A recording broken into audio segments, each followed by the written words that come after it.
ಸಕ್ರಮ form 57ರ ಅಡಿಯಲ್ಲಿ ಸಾಗುವಳಿ ರೈತರಿಗೆ ಪಟ್ಟ ವಿತರಣೆ ಮಾಡುವಂತೆ ಒತ್ತಾಯಿಸಿ ಕರ್ನಾಟಕ ರಾಜ್ಯ ರೈತ ಸಂಘ ಮತ್ತು ಹಸಿರು ಸೇನೆ ನೇತೃತ್ವದಲ್ಲಿ ಸಂಡೂರಿನಲ್ಲಿ ಪ್ರತಿಭಟನೆ ನಡೆಯಿತು. ವಿಜಯ ಸರ್ಕಲ್ನಿಂದ ತಹಶೀಲ್ದಾರ್ ಕಚೇರಿವರೆಗೆ ಮೆರವಣಿಗೆ ನಡೆಸಿದ ರೈತರು ತಹಶೀಲ್ದಾರ್ ಅನಿಲ್ ಕುಮಾರ್ ಅವರಿಗೆ ಮನವಿ ಸಲ್ಲಿಸಿದರು. ಜಿಲ್ಲಾಧ್ಯಕ್ಷ ದೇವೇಂದ್ರ ಮಾತನಾಡಿ 2018-19ರಲ್ಲಿ 13,000 ಅರ್ಜಿಗಳು ಸಲ್ಲಿಕೆಯಾಗಿದ್ದರೂ ಇದುವರೆಗೂ ವಿಲೇವಾರಿ ಮಾಡಿಲ್ಲ ಎಂದು ಆಕ್ರೋಶ ವ್ಯಕ್ತಪಡಿಸಿದರು.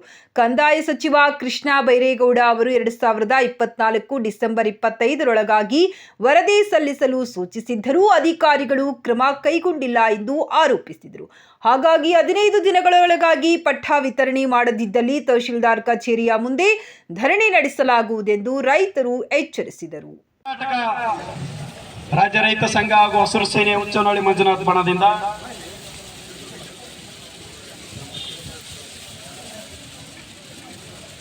ಅಕ್ರಮ ಸಕ್ರಮ ನಮೂನೆ ಫಾರಂ 57 ವಿಲೇವಾರಿ ಮಾಡಿ ಸಾಗುವಳಿ ಮಾಡುವ ರೈತರಿಗೆ ಪಟ್ಟ ನೀಡುವ ಬಗ್ಗೆ ಮೇಲ್ಕಾಣಿಸಿಕೆ ವಿಷಯಕ್ಕೆ ಸಂಬಂಧಿಸಿದಂತೆ ಸಂಡೂರು ತಾಲೂಕಿನಲ್ಲಿ 2018-19ನೇ ಸಾಲಿನಲ್ಲಿ ಅಕ್ರಮ ಸಕ್ರಮ 57 ಅನ್ನು ಫಾರಂ ಅನ್ನು ರೈತರ ಸಲ್ಲಿಸಿರುತ್ತಾರೆ. ಸುಮಾರು 13,000 ಅರ್ಜಿಗಳನ್ನು ಸಲ್ಲಿಸಿರುತ್ತಾರೆ. ಆದರೆ ಸರ್ಕಾರ ಆದೇಶದ ಪ್ರಕಾರ ಪಟ್ಟ ಮಂಜೂರಾತಿ ಮಾಡದೆ ತಾವುಗಳು ರೈತರ ಬಗ್ಗೆ ನಿರ್ಲಕ್ಷಿಸುತ್ತೀರಿ. ಈ ಹಿಂದೆ 40 ದಿನಗಳ ಕಾಲ ಅನಿರ್ದಿಷ್ಟ ಧರಣಿ ಮಾಡಿರುತ್ತೇವೆ. ಆ ಸಮಯದಲ್ಲಿ ಇಂದಿನ ತಹಸೀಲ್ದಾರರಾದ ಗುರುಬಸವರಾಜ್ ಸರ್ ರವರು ಅರ್ಜಿಗಳನ್ನು ವಿಲೇವಾರಿ ಮಾಡಿ ನಮ್ಮ ರೈತರಿಗೆ ಪಟ್ಟವನ್ನು ನೀವು ವಿತರಿಸುತ್ತೇವೆ ಎಂದು ಹೇಳಿ ನಮ್ಮ ಮುಷ್ಕರವನ್ನು ಪಡೆದಿರುತ್ತಾರೆ. ಆದರೂ ಆ ದಿನಾಂಕದಿಂದ ಈ ದಿವಸದವರೆಗೆ ಯಾವುದೇ ಒಂದು ಅರ್ಜಿಯನ್ನು ಕೂಡ ವಿಲೇವಾರಿ ಮಾಡಿರುವುದಿಲ್ಲ. ಮಾನ್ಯ ಕಂದಾಯ ಸಚಿವರಾದ ಕೃಷ್ಣ ಬೈರೇಗೌಡರು ರವರು ಹೇಳಿಕೆ ಪ್ರಕಾರ 25/12/2000 ಒಳಗಾಗಿ ರೈತರ ಸಾಗುವಳಿ ಮಾಡುವ ರೈತರಿಗೆ ವರದಿಯನ್ನು ಕಳಿಸಿಕೊಡಲು ಹೇಳಿದರೂ ಸಹ ತಾವುಗಳು ಸಾಗುವಳಿ ಮಾಡುವ ರೈತರಿಗೆ ಜಮೀನುಗಳನ್ನು ಪರಿಶೀಲನೆ ಮಾಡಿರುವುದಿಲ್ಲ. ಮಾನ್ಯ ಜಿಲ್ಲಾಧಿಕಾರಿಗಳು ವರದಿಯನ್ನು ಸಹ ಸಲ್ಲಿಸಿರುವುದಿಲ್ಲ. ನಮ್ಮ ಸಾಗುವಳಿ ಮಾಡುವ ರೈತರು 15 ದಿನಗಳ ಒಳಗಾಗಿ ಪಟ್ಟ ವಿತರಣೆ ಮಾಡಬೇಕೆಂದು, ಪಟ್ಟ ವಿತರಣೆ ಮಾಡದೇ ಇದ್ದಲ್ಲಿ ಅನಿರ್ದಿಷ್ಟ ಕಾಲಗಳ ಧರಣಿಯನ್ನು ತಹಸೀಲ್ದಾರ್ ಕಾರ್ಯಾಲಯದ ಮುಂಭಾಗ ನಡೆಸುತ್ತೇವೆಂದು ತಮ್ಮಲ್ಲಿ ಮತ್ತೊಮ್ಮೆ ಕಳಕಳಿ ಮನವಿ. ನಮ್ಮ ಸಾಗುವಳಿ ರೈತರಿಗೆ 15 ದಿನಗಳ ಒಳಗಾಗಿ ಪಟ್ಟ ವಿತರಿಸಬೇಕೆಂದು ನಮ್ಮೆಲ್ಲ ರೈತರ ಕರ್ನಾಟಕ ರಾಜ್ಯ ರೈತ ಸಂಘ ಹಾಗೂ ಹಸಿರು ಸೇನೆ ಉಚ್ಚನಹಳ್ಳಿ ಮಂಜುನಾಥ ಬಣದಿಂದ ತಮ್ಮಲ್ಲಿ ಕೇಳಿಕೊಳ್ಳುತ್ತೇವೆ.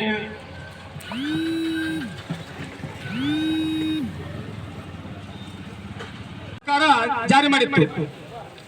ಅಲ್ಲಿಂದ ಇಲ್ಲಿವರೆಗೆ 15,000 ಅರ್ಜಿಗಳು ಇವತ್ತು ನಮ್ಮ ಸಂಡೂರು ತಾಲೂಕಿನಲ್ಲಿ ನಮ್ಮ ರೈತರು ಅಕ್ರಮ ಸಕ್ರಮ ಬಿಟ್ಟರೆಂಬ ಒಂದು ಶಬ್ದ ನಮ್ಮ ಭೂಮಿಗೆ ಪಾಣಿ ಆದಿತೇನು, ನಮ್ಮ ಭೂಮಿ ಪಟ್ಟ ಸಿಕ್ಕಿತೇನು, ನಮ್ಮ ಭೂಮಿಗೆ ಹಕ್ಕುಪತ್ರ ಕೊಟ್ಟರೇನು ಅಂತೇಳಿ ಅಕ್ರಮ ಸಕ್ರಮ ಫಾರಂ ನಂಬರ್ 57 ಕಂಡ ತಕ್ಷಣ ನಮ್ಮ ರೈತರು ಹಿರಿಯರು ಹಿಗ್ಗಿದ್ರು, ಸಂತೋಷ ಪಟ್ಟರು. ನಾನು ಮುಂದೆ ನೀನು ಮುಂದೆ ಅಂತೇಳಿ ಬಂದು ತಾಲೂಕು ಕಚೇರಿಯ ಕೋಣದಲ್ಲಿ ಸರಳ ಸಾಲಿನಲ್ಲಿ ನಿಂತುಕೊಂಡು ನಮ್ಮ ರೈತರು ಅರ್ಜಿಗಳನ್ನು ಸಲ್ಲಿಸಿದರು. 18-19ರಿಂದ ಇಲ್ಲಿಯವರೆಗೆ ಯಾವುದೇ ಒಂದು ಅರ್ಜಿ ಸಹ ವಿಲೇವಾರಿ ಆಗಿಲ್ಲ. ಇವತ್ತು ಆಗಿರ್ತಕ್ಕಂಥ ಅರ್ಜಿಗಳು ಇದು ಹಿಂಗಾಯ್ತು, ಜನ ನಮಗೆ ಕೊಡೋದಿಲ್ಲ ಅಂತ ಹೇಳಿ ಇರ್ತಕ್ಕಂಥ ರೈತರು ಏನು ಸಾಗುವಳಿ ಮಾಡ್ತಿದ್ರಲ್ಲ, ಅದು ಸರ್ಕಾರ ಭೂಮಿ ಸಾಗುವಳಿ ತಾತ ಮುತ್ತಾತನ ಕಾಲದಲ್ಲಿಂದ ಇದನ್ನ ಮಾಡಿದ್ದಾರೆ. ಆದ್ರೆ ಇವತ್ತಿನ ದಿನ ಈಗಿನ ಕಾಲದಲ್ಲಿ ಅದನ್ನ ಖರಾಬು ಇನ್ನೊಂದು ಸರ್ಕಾರ ಅಂತ ಹೇಳಿ ಮತ್ತೆ ಅದನ್ನ ಸೇರಿಸಿದ್ದಾರೆ.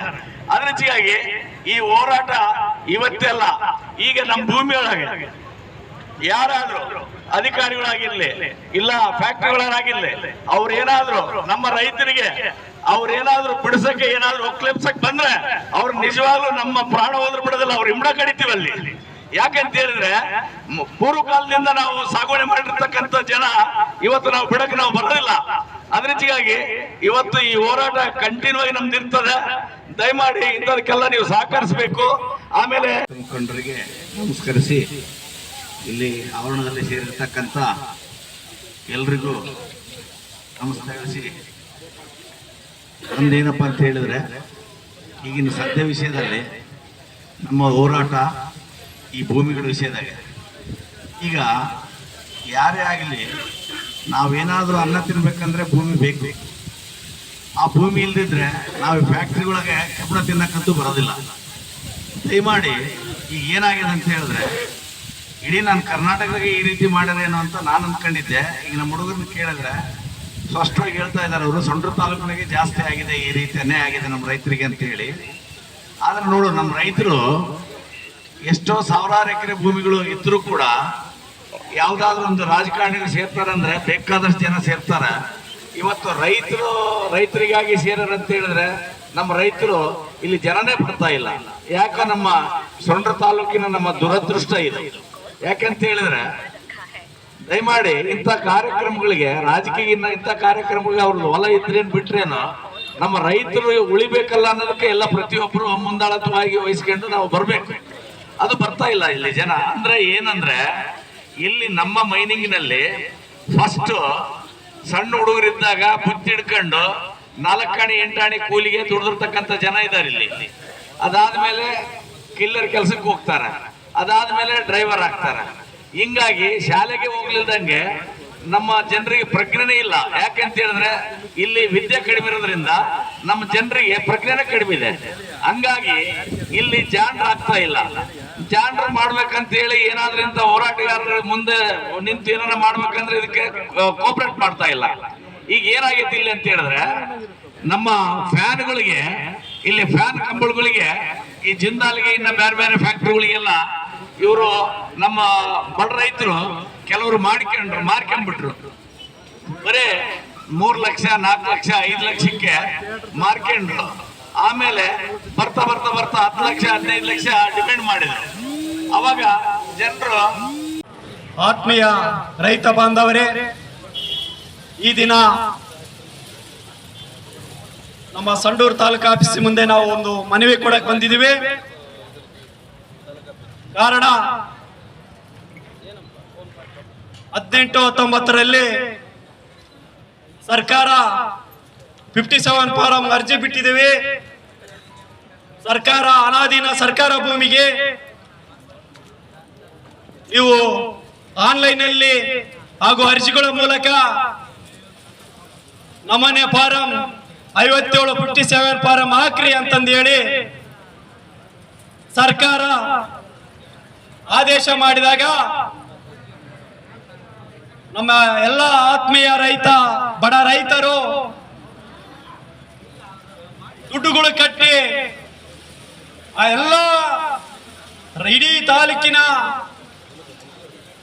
12,000 ರೈತ ಬಾಂಧವರು ಅರ್ಜಿಗಳನ್ನು ಹಾಕಿದ್ರು. ಅದಾದ ಮೇಲೆ ಅಲ್ಲಿಂದ 4-5 ವರ್ಷಗಳಿಂದ ಸತತವಾಗಿ ತಾಳ್ಮೆಯಿಂದ ನಮ್ಮೆಲ್ಲ ಬಡ ರೈತರು ಕಾದು ಕುಳಿತಿದ್ರು. ನಮ್ಮ ಭೂಮಿಯಲ್ಲಿ ಕೃಷಿ ಯೋಗ್ಯ ಭೂಮಿಯಾಗಿದೆ. 3-4 ತಲೆಮಾರು ನಮ್ಮ ತಾತ ಮುತ್ತಾತರಿಂದ ಕೃಷಿ ಯೋಗ್ಯ ಇದರಲ್ಲಿ ಉಳುಮೆ ಮಾಡಿ ಜೀವನ ನಡೆಸಬಹುದಂತ 3-4 ತಲೆಮಾರಿನಿಂದ ಬಂದಂತ ಕೃಷಿ ಯೋಗ್ಯ ಭೂಮಿಯನ್ನು ಮಾಡ್ತಿದ್ದೀವಿ. ನಮಗೆ ಸಾಗುವಳಿ ಪಟ್ಟ ನೀಡ್ತಾರೆ, ಅರ್ಜಿ ಕರ್ತಿದ್ದಾರೆ ಅಂತಂದು ದುಡ್ಡು ಕಟ್ಟು ಅರ್ಜಿಗಳನ್ನು ಹಾಕಿದ್ರೆ ಮಾನ್ಯ ಸರ್ಕಾರದವರು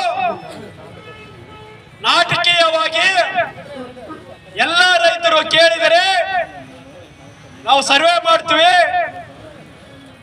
ನಾವು ಆರೈನ ವಿಲೇಜ್ ಸೆಕ್ರೆಟರಿ ಕಳಿಸ್ತೀವಿ, ಮಾರ್ಜರ್ ಮಾಡ್ತೀವಿ ಅಂತ ಸುಳ್ಳು ಭರವಸೆಯನ್ನು ಹೇಳುತ್ತೋ ಈ ಸರ್ಕಾರದವರು ನಮ್ಮ ಬಡ ರೈತರಿಗೆ ಮಣ್ಣು ಮುಕ್ಕಿಸುವ ಕೆಲಸ ಮಾಡ್ತಿದ್ದಾರೆ. ಇದರಲ್ಲಿ ಆ ಕರಬ್ ಮತ್ತು ಬಾ ಕರಬ್ ಅಂತ ಎರಡು ಆದೇಶಗಳನ್ನು ಮಾಡಿ, ಆ ಕರಬ್ ಅಂದ್ರೆ ಅನಾದಿನ, ಇದಕ್ಕೆ ಸರ್ಕಾರ ಭೂಮಿಯಲ್ಲಿ ಸರ್ಕಾರ ಜಮೀನು ಅಂತ ಹೇಳಿ ಗುರುತಿನೆ ಮಾಡಿ ಇಂಥ ಭೂಮಿಗೆ ಸರ್ಕಾರ ತರ ಫಿಕ್ಸ್ ಮಾಡಿ ಇದು ಕೃಷಿ ಯೋಗ್ಯ ಭೂಮಿ ಅಂತ ಅವರೇ ಹೇಳಿ, ಇಂಥ ಭೂಮಿಯಲ್ಲಿ ಕೃಷಿ ಯೋಗ್ಯ ಭೂಮಿ ಆಗಿದ್ದರೆ ಇದಕ್ಕೆ ಮಾಜರ್ ಮಾಡಿ ಸರ್ವೆ ಮಾಡಿ ಎಲ್ಲ ಸಾಗುವಳಿ ರೈತರಿಗೆ ಪಟ್ಟ ನೀಡಬೇಕಂತಂದು ಒಂದು ಆದೇಶ ಮಾಡ್ತಾರೆ.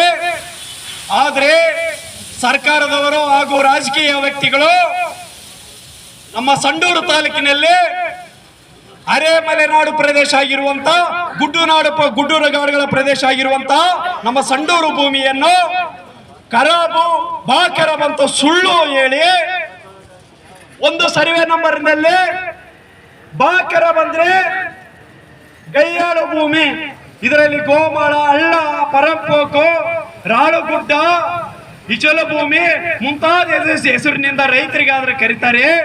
ಆದ್ರೆ ಬಂಡವಾಳಶಾಹಿಗಳು ದೊಡ್ಡ ದೊಡ್ಡ ಕಾರ್ಖಾನೆಗಳಿಗೆ ಯಾವ ಆದೇಶ ಇಲ್ಲ, ಯಾವ ಕಾರ್ಖಾನೆ ಇಲ್ಲ, ಯಾವುದೇ ಖರಾಬ್ ಇಲ್ಲ, ಯಾವ ಖರಾಬ್ ಇಲ್ಲ ಅಂತಂದು ಹೇಳಿ ಅವರಿಗಾದ್ರೆ ಆದೇಶ ಮಾಡ್ತೀರಿ. 3 ಹೊತ್ತು ದೇಶಕ್ಕೆ, ರಾಜ್ಯಕ್ಕೆ ನಮ್ಮ ಅನ್ನ ಕೊಡುವಂತ, ದೇಶಕ್ಕೆ ಬೆನ್ನೆಲುಬಾಗಿರುವಂತ ನಮ್ಮ ರೈತರಿಗೆ ಅನ್ಯಾಯ ಮಾಡ್ತಿರಲ್ರಿ. ರೈತರ ಮೇಲೆ ಹೊಟ್ಟೆ ಮೇಲೆ ಬಂಡೆ ಬಡಿತೀರಿ ಅಲ್ಲ, ಇದೆಂತ ನ್ಯಾಯ ರೀ? ದಯವಿಟ್ಟು ನಾವು ಹೇಳ್ತಾ ಇದೀವಿ, ಖರಾಬಿಲ್ಲ. ಗೋಮಾಳ ನಮ್ಮ ಸಂಡೂರಿನಲ್ಲಿ ಗೋಮಾಳ ಅಂದ್ರೆ ಗುಡ್ಡಗಾಡು ಪ್ರದೇಶ ಬಹಳ ಇದೆ. ಅದರಲ್ಲಿ ಗೋಮಾಳಗಳು, ದನ ಕರುಗಳು ಮೇಯ್ತಾವೆ. ದಯವಿಟ್ಟು ನೀವು ಯೋಚನೆ ಮಾಡಬೇಕು. ನಮ್ಮ ಬಡ ರೈತರಿದ್ರೆ ನೀವು, ನಿಮ್ಮ ಅಧಿಕಾರಿಗಳು, ನಿಮ್ಮ ಸರ್ಕಾರ, ನಿಮ್ಮೆಲ್ಲ ವರ್ಗದವರು ದಯವಿಟ್ಟು ಕೃಷಿ ಯೋಗ್ಯ ಭೂಮಿ ಆಗಿರುವುದರಿಂದ ನಮ್ಮ ಬಡ ರೈತರು 3 ತಲೆಮಾರಿನಿಂದ ಮಾಡಿಕೊಂಡು ಬಂದಿರುವಂತ ಕೃಷಿ ಯೋಗ್ಯ ಭೂಮಿಯಾಗಿದೆ. ಕೃಷಿ ಯೋಗ್ಯ ಭೂಮಿ ಆಗಿರುವುದರಿಂದ ಅಲ್ಲೇ ಉಳುಮೆ ಮಾಡ್ಕೊಂಡು ತಿನ್ನು ಮತ್ತೆ ನಿಮಗೆ ಸಹ ಊಟ ಹಾಕುವಂತ ರೈತರಿಗೆ ಫಸ್ಟ್ ಮೊದಲು ಪಟ್ಟ ಕೊಡ್ರಿ. ಸಾಗುವಳಿ ಪಟ್ಟ ಕೊಟ್ಟು ರೈತರಿಂದ ನೀವು ಒಂದು ಮಾನ್ಯತೆಯನ್ನು ಪಡ್ಕೊಂಡು, ನೀವು ಅಧಿಕಾರಿಗಳಾಗ್ಲಿ ಸರ್ಕಾರವಾಗ್ಲಿ, ಕಂದಾಯ ಸಚಿವರು ಹೇಳ್ತಾರೆ 50,000 ಫಾರಂ ಎಲ್ಲರಿಗೂ ಹಾಜರು ಮಾಡಿ ಸರ್ವೆ ಮಾಡಿ ಪಟ್ಟ ವಿತರಣೆ ಅಂತ ಮಾಡ್ರಿ ಅಂತ ಹೇಳ್ತಾರೆ. ಆದ್ರೆ ನೀವೇನ್ ಮಾಡ್ತೀರಿ? ಖರಾಬು, ಗುಡ್ಡಗಾಡು ಪ್ರದೇಶ, ಗೋಮಾಳ ಪ್ರದೇಶ, ಇಚಲಗುಡ್ಡ, ಹಳ್ಳ ಪರಂಪರಕ್ಕೂ ರಾಳುಗುಡ್ಡ ಅಂತ ಮೆನ್ಷನ್ ಮಾಡಿ ನಮ್ಮ ಬಡ ರೈತರಿಗೆ ಅನ್ಯಾಯ ಮಾಡಿ ಕಾರ್ಖಾನೆಗಳಿಗೆ, ದೊಡ್ಡ ದೊಡ್ಡ ಕಂಪನಿಗಳಿಗೆ ಕೊಡುವಂತ ಹುನ್ನಾರ ಮಾಡ್ತಿದ್ದಾರೆ. ರೈತರನ್ನು ರೊಚ್ಚಿಗೆಬ್ಬಿಸಬೇಡ್ರಿ. ಇಲ್ಲಿಯವರೆಗೆ ರೈತರು ತಾಳ್ಮೆಯಿಂದ ಇದ್ದಾರೆ. ದಯವಿಟ್ಟು ನಿಮಗೆ ಎಚ್ಚರಿಕೆಯನ್ನು ಕೊಡ್ತೇವೆ. ಕೇವಲ 15ರಿಂದ 25 ದಿನದ ಒಳಗೆ 10,000 ರೈತರ ಅರ್ಜಿಗಳನ್ನು ಹಾಕಿರುವಂತ ಎಲ್ಲ ರೈತರು ಉಳುಮೆ ಮಾಡಿಕೊಂಡು ಜೀವನ ಮಾಡಿಕೊಂಡು ಬರುವಂತ ಭೂಮಿಗಳದು. ದಯವಿಟ್ಟು ನಿಮಗೆ ಮತ್ತೊಂದಟ್ಟು ಉಗ್ರ ಹೋರಾಟ ಮಾಡುವವರಿಗೆ ನೀವು ಬಿಡಬೇಡ್ರಿ. ನಮ್ಮೆಲ್ಲ ರೈತರಿಗೆ, ಸಾಗುವಳಿ ಮಾಡುವಂತ ರೈತರಿಗೆ ಪಟ್ಟ ಕೊಡುವ ವ್ಯವಸ್ಥೆಯನ್ನು ಮಾಡಬೇಕೆಂದು ನಾವೆಲ್ಲರೂ ತಾಳ್ಮೆಯಿಂದ ಇನ್ನೊಮ್ಮೆ ಕೇಳ್ಕೊಳ್ತಿದ್ದೇವೆ. ಅದನ್ನು ಬಿಟ್ಟು ಬಂಡವಾಳಶಾಹಿಗಳಿಗೆ, ಕಾರ್ಖಾನೆಗಳಿಗೆ ಕೊಡುವುದು ಹುನ್ನಾರವನ್ನು ಬಿಟ್ಟು ಮೊದಲು ರೈತರಿಗೆ ಸಾಗುವಳಿ ಪಟ್ಟ ನೀಡಬೇಕೆಂದು ನಮ್ಮೆಲ್ಲರ ಪದಾಧಿಕಾರಿಗಳು ಹಾಗೂ ಉಚ್ಚನಹಳ್ಳಿ ಮಂಜುನಾಥ ಮಠದ ಎಲ್ಲ ನಮ್ಮ ರೈತ ಸಂಘದ ಹೋರಾಟಗಾರರ ಮೂಲಕ ನಾವೆಲ್ಲರೂ ಎಚ್ಚರಿಕೆಯನ್ನು ಕೊಡ್ತೇವೆ ಎಂದು ನಾನು ಕೇಳ್ಕೊಳ್ತೇನೆ. ನಿಮಗೆಲ್ಲರಿಗೂ ಒಂದು ಸಹ ಮಾಡಿಲ್ಲ. ಇಲ್ಲ ಗ್ರಾಮಗಳಲ್ಲಿ ಬರೀ ಹೋಗೋದು ಬರೋದು ನೆಪ ಹೇಳೋದು, ಸರ್ವರ್ ಬಿಜಿ ಇದೆ ಅಂತೇಳಿ. ಹಾಗಾಗಿ ಇದನ್ನ ನಾವು ಗಡುವಂದು ಕೊಡ್ತೀವಿ. 15 ದಿವಸದೊಳಗಾಗಿ ಈ ನಮ್ಮ ರೈತರ ಜಮೀನಿಗೆ ಹೋಗಿ ರೈತರು ಸಾಗುವಳಿ ಮಾಡುವಂತ ರಿಪೋರ್ಟ್ಗಳನ್ನು ಅಧಿಕಾರಿಗಳು, ಗ್ರಾಮ ಲೆಕ್ಕಾಧಿಕಾರಿಗಳು, ಕಂದಾಯ ನಿರೀಕ್ಷಕರು ಇದು ಮಾಡಿಲ್ಲ ಅಂದ್ರೆ ನಾವು ಮುಂದಿನ 15 ದಿನದಲ್ಲಿ ನಾವು ತಾಲೂಕು ಕಚೇರಿಯ ಮುಂಭಾಗದಲ್ಲಿ ಅನಿರ್ದಿಷ್ಟ ಕಾಲ ಧರಣಿಯನ್ನು ನಮ್ಮ ರೈತ ಸಂಘದಿಂದ, ನಮ್ಮ ರೈತರಿಂದ, ನಮ್ಮ ರೈತರ ಮಕ್ಕಳಿಂದ, ನಮ್ಮ ರೈತ ಮಹಿಳೆಯರಿಂದ ಬಹು ದೊಡ್ಡ ಹೋರಾಟವನ್ನು 15 ದಿನಗಳ ನಂತರ ನಾವು ಮಾಡ್ತೀವಿ ಅಂತ ಹೇಳ್ತಾ 2 ಮಾತುಗಳನ್ನು ಮುಗಿಸ್ತಾ ಇದ್ದೀನಿ. ಜೈ ಹಿಂದ್, ಜೈ ಕರ್ನಾಟಕ. ಮಾಡ್ತೀವಿ. ಯಾವುದೇ ಖಾಸಗಿ ಕಂಪನಿಗಳಿಗೆ ಸರ್ಕಾರದ ಜಮೀನು ಒಂದೇ ಒಂದು ಸೆಣಸು ಕೊಟ್ಟರೆ ರಕ್ತ ಬಿಡ್ತೀವಿ, ಭೂಮಿ ಬಿಡಲಿಲ್ಲ. ಯಾಕಂದ್ರೆ ರೈತನಿಗೆ ಅನ್ಯಾಯ ಆಗುತ್ತೆ. ರೈತನ ವಂಚಿತರಾಗ್ತಾನ. ಹಾಗಾಗಿ ಬಹುದೊಡ್ಡ ಹೋರಾಟವನ್ನು ಮುಂದಿನ ವಿಎಡ್ಬ್ಲ್ಯೂಗಳಿಗೆ ಮಾಡ್ತೀವಿ. ಈಗ 6,000 ರೈತರಿಗೆ ಪಟ್ಟವನ್ನು ನಮ್ಮ ಸಂಡೂರು ತಾಲೂಕಿನಲ್ಲಿ ಸಿಗುತ್ತದೆ. ಆದರೂ ಅಧಿಕಾರಿಗಳು ಯಾಕೆ ಕೊಟ್ಟಿದ್ದಾರೆ ಅಂತೇಳಿ ಅದನ್ನ ಬೇಜವಾಬ್ದಾರಿತನದಿಂದ ಯಾವ ರೈತರ ಜಮೀನಿಗೆ ಹೋಗಿ ಅವರು ಸಾಗುವಳಿ ಮಾಡ್ತಕ್ಕಂಥ ರೈತರ ರಿಪೋರ್ಟ್ ಅನ್ನು ಅವರು ಮಾಡ್ತಾ ಇಲ್ಲ. ಇವತ್ತು ಪ್ರಾಮಾಣಿಕವಾಗಿ ಯಾವ ರೈತ ಯಾವ ಜಮೀನಲ್ಲಿ ಉಳಿಮೆ ಮಾಡ್ತಾನೋ ಆ ರೈತನಿಗೆ ಆ ಜಮೀನುಗಳಿಗೆ ಹೋಗಿ ಆ ರೈತನ ಜಮೀನು ಉಳಿಮೆ ಮಾಡ್ತಾನೆ ಇಲ್ಲ ಅಂತೇಳಿ ನೀವು ರಿಪೋರ್ಟ್ ಮಾಡ್ರಿ ಸ್ವಾಮಿ. ಇವತ್ತು ರಿಪೋರ್ಟ್ ಮಾಡಿ ಯಾಕೆ ಹೋಗಿ ಎಲ್ಲಿ ಇವತ್ತು ರೈತರ ಸಾಗುವಳಿ ಮಾಡೋ ಜಮೀನನ್ನ ಅವರು ರಿಪೋರ್ಟ್ ತಯಾರು ಮಾಡ್ತಾ ಇಲ್ಲ. ಯಾಕೆ ಮಾಡಿದರೆ ಅದು ಯಾಕೆ ಓಪನ್ ಆಗಲ್ಲ ಅಂತೇಳಿ ನಪವಟ್ಟಿ ಅಧಿಕಾರಿಗಳು ವಾಪಸ್ ಬರ್ತಾರೆ. ಪ್ರತಿ ಗ್ರಾಮದಲ್ಲಿ 3-4 ಕೂಡ ಇವತ್ತು ರಿಪೋರ್ಟ್ ತಯಾರಾಗಿಲ್ಲ. ಇವತ್ತು ನಮ್ಮ ಸಂಡೂರು ತಾಲೂಕು ಇವತ್ತು ರೈತರನ್ನು ಕಿತ್ತುಕೊಂಡು ತಿನ್ನುವಂತ ಕಂಪನಿಗಳು ವಿಂಡ್ ಇರ್ಬೋದು, ಸೋಲಾರ್ ಇರ್ಬೋದು, ಕಂಪನಿಗಳು ರೈತರನ್ನು ಎದುರಿಸ್ತಾವ. ರೈತನ ಸಾಗುವ ಮಾಡುವ ಭೂಮಿನ ಕಿತ್ಕೊತಾನವ. ಇವತ್ತು ರೈತ ಬೀದಿ ಪಾಲಾಗ್ತಾರ. ಇವತ್ತು ದೊಡ್ಡ ಮಟ್ಟದಲ್ಲಿ ನಾವು ಕರ್ನಾಟಕ ರಾಜ್ಯ ಸರ್ಕಾರಕ್ಕೆ ಸಂಡೂರಿನಿಂದ ಮಾನ್ಯ ಮುಖ್ಯಮಂತ್ರಿಗಳ ಗಮನವನ್ನು ಮುಂದೊಂದಿನ ನಾವು ಸೆಳೆಯಬೇಕಾಗುತ್ತೆ.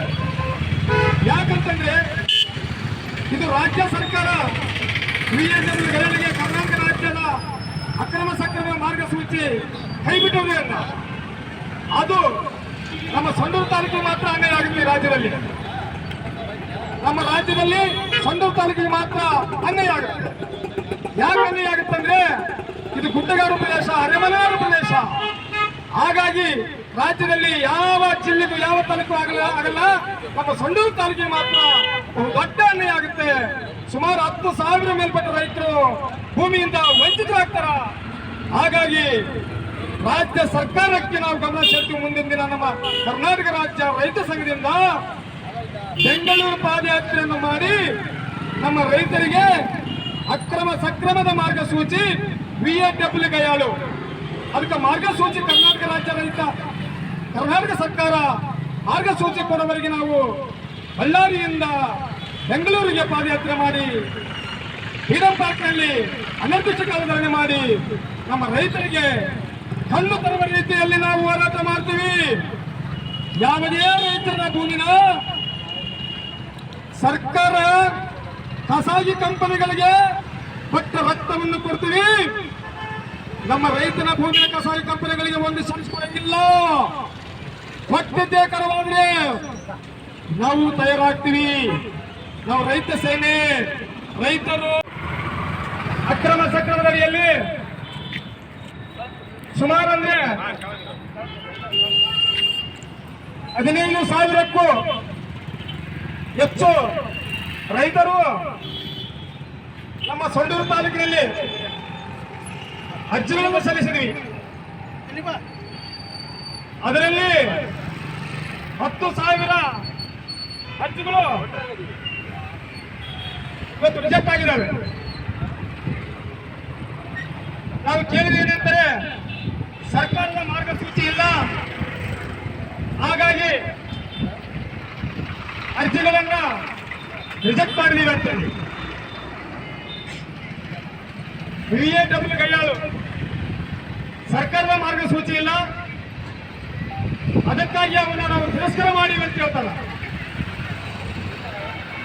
ಇವತ್ತು ನಮ್ಮ ಸಂಡೂರು ತಾಲೂಕು ಅರೆಮಲೆನಾಡು ಪ್ರದೇಶ, ಗುಡ್ಡಗಾಡು ಪ್ರದೇಶ,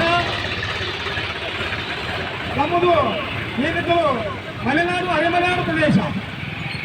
ಹಾಗಾಗಿ ನಾವು ಗುಡ್ಡಗಾಡುಗಳಲ್ಲಿ ಕೊಲ್ಲುಗಳಲ್ಲಿ ಇವತ್ತು ಭೂಮಿಗಳನ್ನು ನಾವು ಸಾಗುವಳಿ ಮಾಡ್ತಾ ಆ ಭೂಮಿಗಳನ್ನು ನಾವು ಸಮತಟ್ಟು ಮಾಡಿಕೊಂಡಿದ್ದೀವಿ. ಅವತ್ತಿನ ದಿನ ಅದು ಅನ್ವೇಷಣೆ ಆಗಿರ್ಬೋದು, ಇವತ್ತು ಆಗಿಲ್ಲ.